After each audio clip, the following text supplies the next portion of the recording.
Ford Territory គឺជារថយន្ត SUV ដ៏ពេញនិយមនៅក្នុងទីផ្សារប្រទេសកម្ពុជាជាមួយនឹងរូបរាងដ៏ទាក់ទាញទំហំធំទូលាយបច្ចេកវិទ្យាទំនើបប្រព័ន្ធសុវត្ថិភាពជាពិសេសនឹងសម្រាប់ស៊េរីឆ្នាំ2026នេះគឺកាន់តែមានន័យសម្រាប់បងប្អូនប្រជាពលរដ្ឋខ្មែរដោយសារតែរថយន្តនេះផលិតនៅកម្ពុជាដោយប្រជាជនកម្ពុជាទទួលស្គាល់កម្រិតស្តង់ដារពិភពលោកផ្ទាល់តែម្ដងចង់ដឹងថា Territory 2026នេះមានចំណុចអ្វីដែលពិសេសដែលជាការកែប្រែ update ក៏ដូចជាមានចំណុចអ្វីដែលកាន់តែប្រសើរលើសពីជំនាន់មុនបងប្អូនតាមដានទស្សនាវីដេអូលម្អិតជាមួយខ្ញុំដូចតទៅ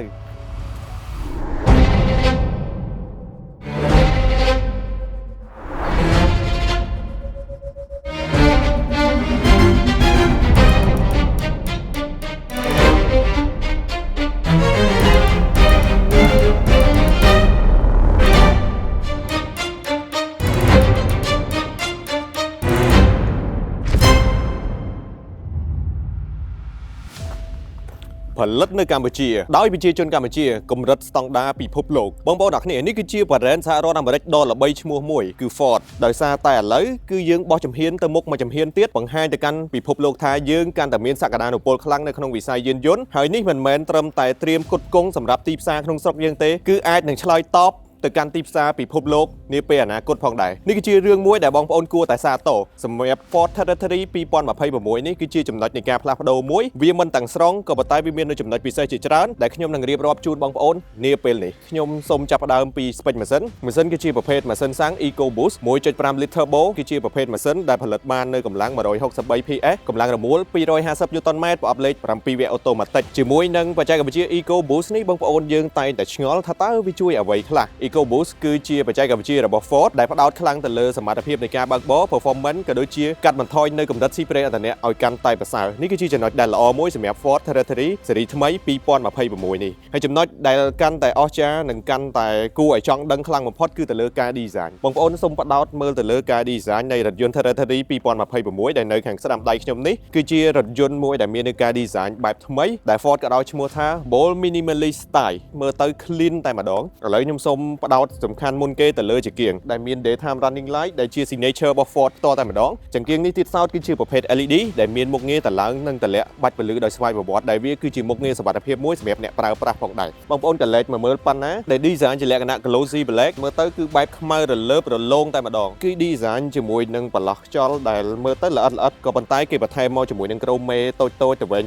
ដែលជាការបន្ថែមនៅរសជាតិបន្ថែមទៀតឲ្យមើលឃើញថា Territory 2026នេះគឺកាន់តែ premium ប្រើប្រាស់លក្ខណៈគ្រួសារក៏បានគ្រប់ស្ថានភាពក៏បានយុវវ័យក៏បាននិយាយរួមទៅគឺគ្រប់ទម្រង់ដែលបងប្អូនចង់បានក៏ដូចជាទីកន្លែងដែលបងប្អូនចង់ទៅជាមួយនឹងផ្នែកខាងក្រោមជាមួយនឹងការ design បែប clean កាងខាងក្រោមមានមកជាមួយនឹងសំណាញ់បែបស្ពណ៌លាយឡំជាមួយនឹងក្រូមេផ្នែកខាងក្រោមនេះគឺជាចំណុចដែលបស៊ីគ្នានៅផ្នែកខាងមុខនេះយើងមើលមកគឺតាក់ទាញខ្លាំងមែនទែនហើយមានមកជាមួយនឹង parking sensor មានមកជាមួយនឹងកាមេរ៉ាមួយគ្រាប់ដែលជាកាមេរ៉ាមួយក្នុងចំណោម4ដែលធ្វើការជាមួយនឹងកាមេរ៉ា360ដឺក្រេផងដែរបងប្អូនអរគ្នាឥឡូវនេះយើងសូមសង្ខេបជាមួយនឹងចំណុចផ្នែកខាងមុខត្រឹមប៉ុណ្ណឹងអនុញ្ញាតសូមនាំអារម្មណ៍បងប្អូនបន្តចូលទៅកាន់ផ្នែកចំហៀងដោយសារតែផ្នែកចំហៀងរបស់វាមានចំណុចពិសេសបន្ថែមទៀតនៅចំណុចដែលជាការផ្លាស់ប្ដូរទៅលើ Territory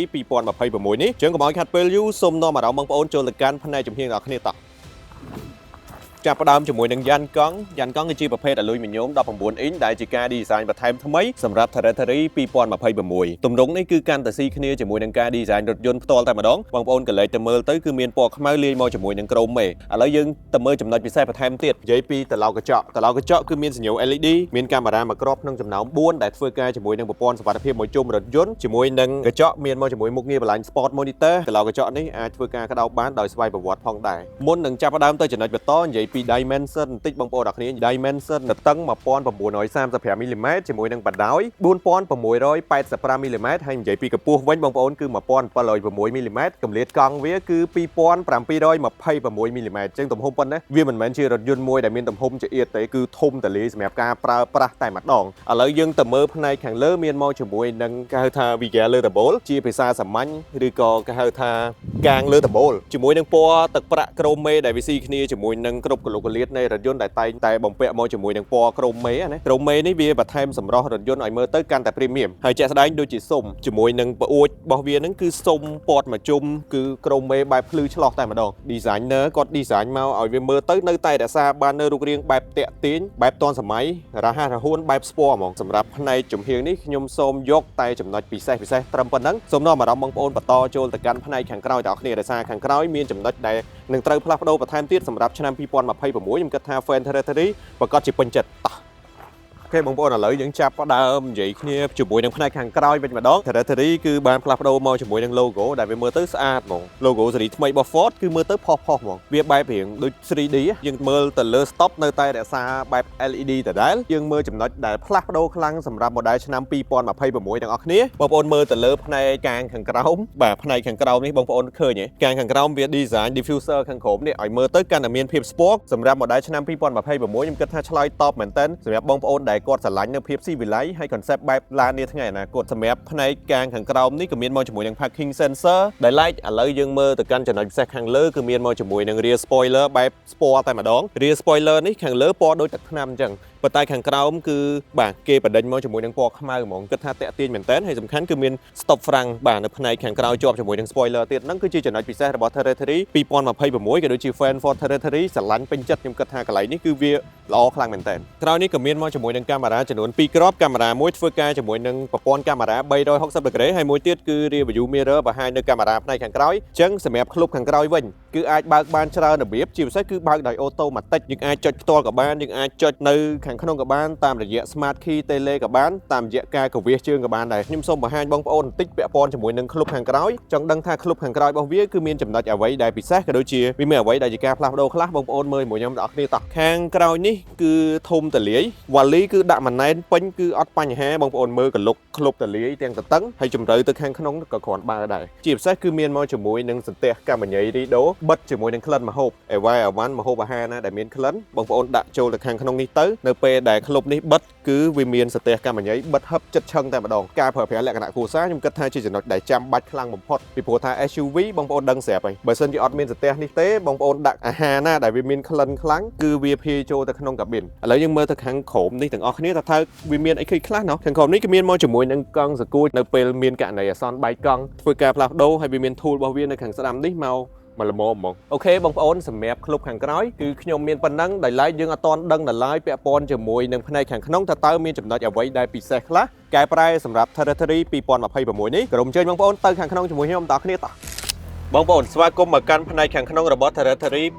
2026បងប្អូនដែលធ្លាប់ប្រើប្រាស់ Territory ជំនាន់មុនដឹងហើយថាខាងក្នុងរបស់ Territory គឺធ្វើបានល្អទៅហើយក៏ប៉ុន្តែ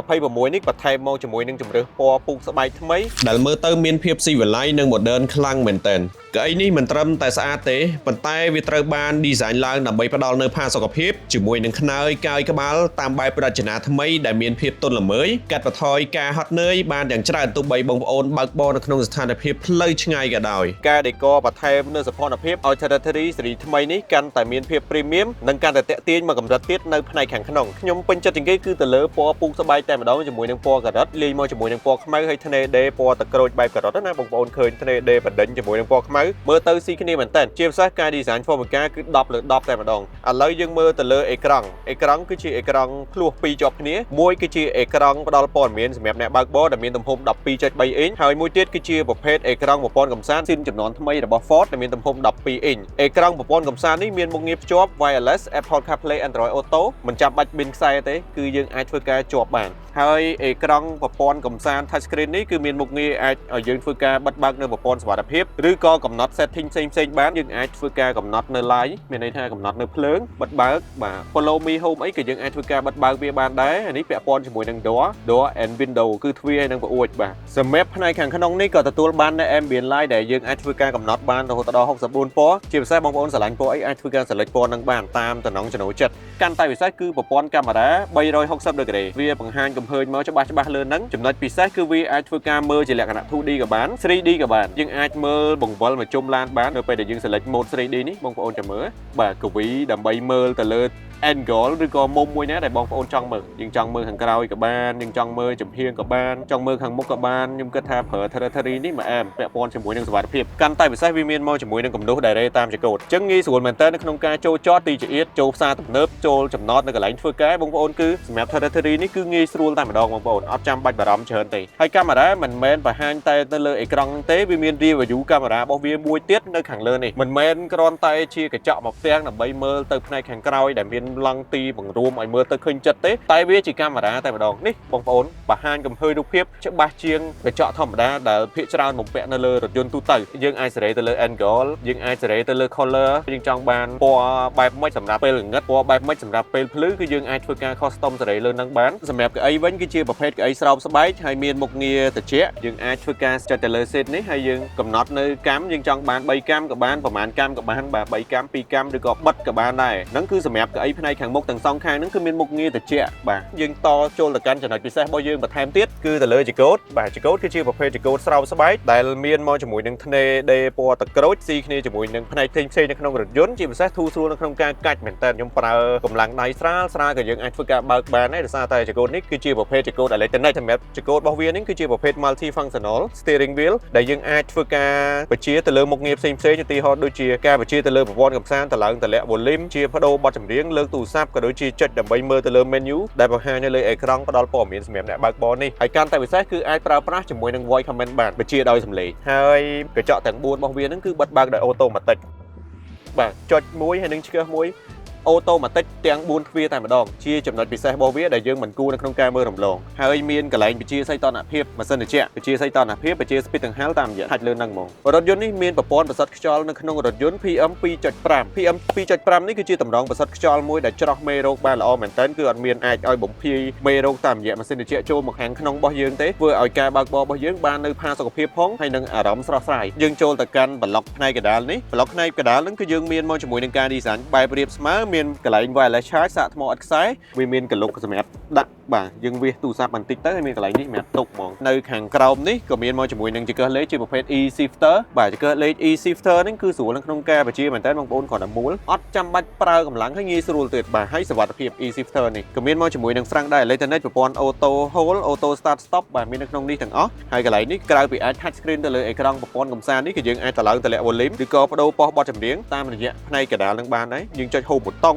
យើងចុចកន្លែងប្លុកចម្រៀងបាទមាន YouTube ដែលយើងអាចប្រើប្រាស់ជាមួយ Apple CarPlay បាទមាន button back ដូចទូរស័ព្ទយើងអញ្ចឹងនៅកន្លែងហ្នឹងហើយជាប់ហ្នឹងក៏មាននៅកន្លែង cup holder មួយគូហើយមានកាម៉ូបិទទៀតចិត្តដៃរបស់យើងក៏មានជាមួយនឹង armrest កលដៃដែលយើងអាចបើកទៅដាក់ជាមួយនឹងក្លុបដាក់អីវ៉ាន់របស់យើងក្នុងហ្នឹងបានហើយជាពិសេសគឺមានកន្លែងនេះកលុកនេះយើងអាចធ្វើការអង្គិលវាទៅមុខទៅក្រោយបានយល់ដាក់សម្ភារៈអាស្រ័យតាមការ customize រៀបចំរបស់យើងនៅខាងមុខនេះក៏មានកលុកសម្រាប់ដែលយើងអាចដាក់ទូរស័ព្ទឬក៏ដាក់អីវ៉ាន់បានមានមកជាមួយនឹង glow box ដែលយើងអាចធ្វើការដាក់សម្ភារៈបានយើងមើលទៅកាន់ផ្នែកខាងលើនេះក៏មានមកជាមួយនឹង radar សម្រាប់រថយន្តទំនើបភាគច្រើនគឺតែងតែមានមកជាមួយនឹង radar បាទ Territory 2026នេះគឺមាន radar នៅផ្នែកខាងមុខដែលធ្វើការជាមួយនឹងប្រព័ន្ធសុវត្ថិភាពហើយមានមកជាមួយនឹង USB វាអាចជាចំនួនមួយបើសិនជាយើងចង់បំពាក់កាមេរ៉ាសុវត្ថិភាពគឺមាន USB សម្រាប់ដោតស្រាប់នៅលើនឹងតែម្ដងពាក់ព័ន្ធជាមួយនឹងឧបករណ៍បំពងសំឡេងនៅខាងក្នុងរថយន្តនេះគឺជាប្រភេទ Acme brand របស់បារាំងជាប្រភេទ surround sound 3D ហ្មងអញ្ចឹងបងប្អូនដែលចូលចិត្តស្ដាប់តន្ត្រីសម្រាប់ Territory ស៊េរីថ្មីនេះបងប្អូនស្ដាប់តន្ត្រីដឹងតែព្រោះរំដំមកតែម្ដងហើយវាមានចំនួនដល់ទៅដល់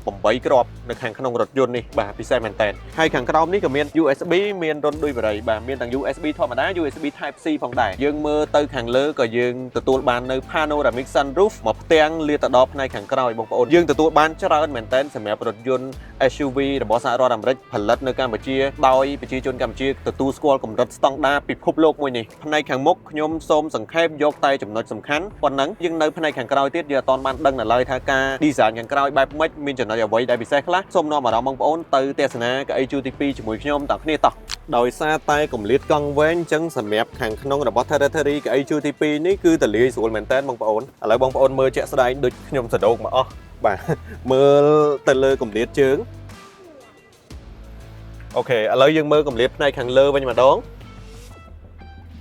មកសាឡាស្រួលតែម្ដងសម្រាប់ការប្រើប្រាស់លក្ខណៈគ្រួសារក្រៅពីមានកម្រិតជើងល្អយើងក៏ទទួលបាននៅម៉ាស៊ីនត្រជាក់ផ្នែកខាងក្រោយមានមកជាមួយនឹង USB បាទ Type C ចំនួនទៅដល់2សម្រាប់ការសាកថ្មអញ្ចឹងបងប្អូនមិនបាច់បារម្ភទេផ្នែកកប៉ៅទ្វារក៏មានជាមួយ cup holder ក៏ដូចជា armrest នេះទុនស្រួលនៅក្នុងការជិះមែនតើបើសិនជាយើងជិះត្រឹមតែមួយឡាននេះ4នាក់យើងអង្គុយច្រត់អញ្ចេះមកស្រួលខ្លួនបងប្អូនអរគ្នាហើយនៅលើ armrest ហ្នឹងក៏មានមកជាមួយនឹងបាទ cup holder មកគូផងដែរដោយឡែកសម្រាប់កៅអីនេះគឺយើងអាចធ្វើការបត់រៀបស្មើបានឥឡូវបងប្អូនទស្សនាទាំងអស់គ្នាណាគឺកាច់នៅខាងលើនេះ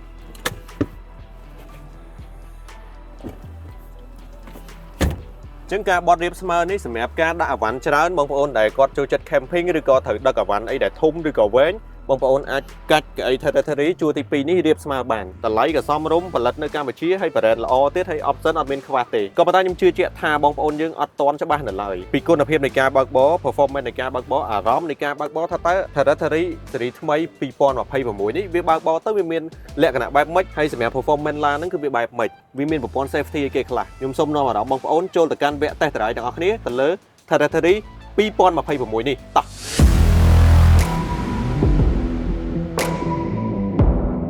បងប្អូនឥឡូវយើងចូលមកកាន់វគ្គ test drive ណាសម្រាប់ម៉ាស៊ីន EcoBoost 1.5 Turbo នេះខ្ញុំគិតថាបងប្អូនដែលត្រូវការស្ទុះ smooth តម្លាក់ជើងមិនងាយធ្លាក់ល្បឿនបងប្អូនមករក Terratary នេះគឺត្រូវហ្មងចំណុចពិសេសហ្នឹងគឺមាន drive mode រហូតដល់4 drive mode សម្រាប់ Terratary នេះបងប្អូនអាចធ្វើការជ្រើសរើសបានមិនហ្នឹងខ្ញុំប្រើប្រាស់នៅ normal ទេវាមាន Eco បាទទី3គឺ Sport ទី4គឺ Trail គឺសម្រាប់ការបើកបរលក្ខណៈផ្លូវរៀងពិបាកខ្លះៗអញ្ចឹងទៅបងប្អូនប្រើ Trail ទៅគឺត្រូវហើយបើសម្រាប់ Eco បងប្អូនប្រើក្នុងក្រុងចង់សំចៃប៉ុន្តែបើសម្រាប់ Sport លេងល្បឿនជាក់ស្ដែងខ្ញុំបានតេស្តមកស្ទុះធំហើយបងប្អូនយើងជន់ទៅវាស្ទុះមិនកញ្ឆក់ឯងស្ទុះបែបច្បឺតផ្លេចខ្លួនយើងមើលកុងទ័រ100នៅពេលដែលយើងដកជើងពីហ្គែល្បឿនវាគឺមិនងាយធ្លាក់ភ្លាមទេបងប្អូនគឺវាធ្លាក់សឹមខ្លាំងបំផុតច្បឺតខ្លាំងមែនតើឥឡូវនេះយើងតេស្តបន្ថែមទៀតពាក់ព័ន្ធមួយល្បឿនចង់ដឹងថាគ្រឿងក្រមរបស់វានៅពេលដែលបើកលឿនយ៉ាងម៉េចហើយចាំខ្ញុំប្រាប់បងប្អូនទាំងអស់គ្នាឥឡូវយើងសាកជាមួយ Sport ទាំងអស់គ្នាតោះ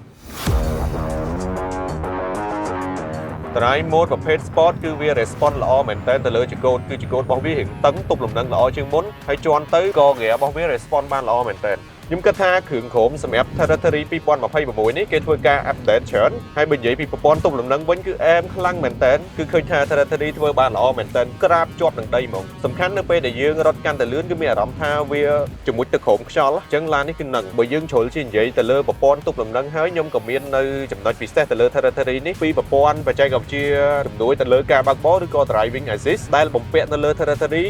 2026នេះដូចជាប្រព័ន្ធ automatic emergency braking គឺប្រព័ន្ធចាប់ហ្វ្រាំងអូតូម៉ាទិកប្រព័ន្ធផ្ដល់សញ្ញាគ្រោះថ្នាក់នៅផ្នែកខាងក្រោយផ្នែកចំហៀងនិងផ្នែកខាងមុខនិយាយរួមទៅសឹងតែមកជុំឡានតែម្ដងបងប្អូនអរគ្នាប្រព័ន្ធ adaptive cruise control ដែលជាប្រព័ន្ធកំណត់ល្បឿនថេរនិងបន្ថែមបន្ថយល្បឿនតាមរថយន្តខាងមុខងារតឡើងតលាក់ល្បឿនតាមរថយន្តខាងមុខ active មែនតើរហ័សមែនតើសម្រាប់បច្ចេកវិទ្យាដែលបំពាក់ទៅលើ Ford នេះប្រព័ន្ធ lane keeping assist រក្សាឲ្យការបើកបរលើកន្លងផ្លូវរបស់យើងឲ្យបានត្រឹមត្រូវប្រព័ន្ធ lane departure warning នៅពេលដែលយើងចេញឆ្ងាយពីកន្លងគឺវានឹងធ្វើការ alert ប្រព័ន្ធ lane centering control មានន័យថារក្សាឲ្យការបើកបរស្ថិតនៅចំកណ្ដាល lane តែម្ដងហើយវាមានមុខងារទាញចង្កូតរបស់យើងឲ្យនៅចំកណ្ដាលកន្លងនៅពេលដែលយើងវាយទៅខាងណាមួយគឺវាទាញអូតូម៉ាទិកតែម្ដងដូចជាប្រព័ន្ធទប់លំនឹងពេលចុះចំណោតនិងពេលឡើងចំណោតជំនួយពេលឡើងនិងចុះចំណោតប្រព័ន្ធ blind spot monitor ជំនួយពេលវ៉ាជែងឆ្វេងស្ដាំប្រព័ន្ធ rear cross traffic alert ដែលផ្ដល់សញ្ញាគ្រោះថ្នាក់នៅផ្នែកខាងក្រោយប្រព័ន្ធ exit warning system នៅពេលដែលយើងបើកទ្វារឆ្វេងឬក៏ទ្វារស្ដាំនិងដាស់តឿននៅពេលដែលមានឧបសគ្គឆ្លងកាត់ប្រព័ន្ធប្រាប់អំពីសម្ពាធខ្យល់កង់ប្រព័ន្ធកាមេរ៉ា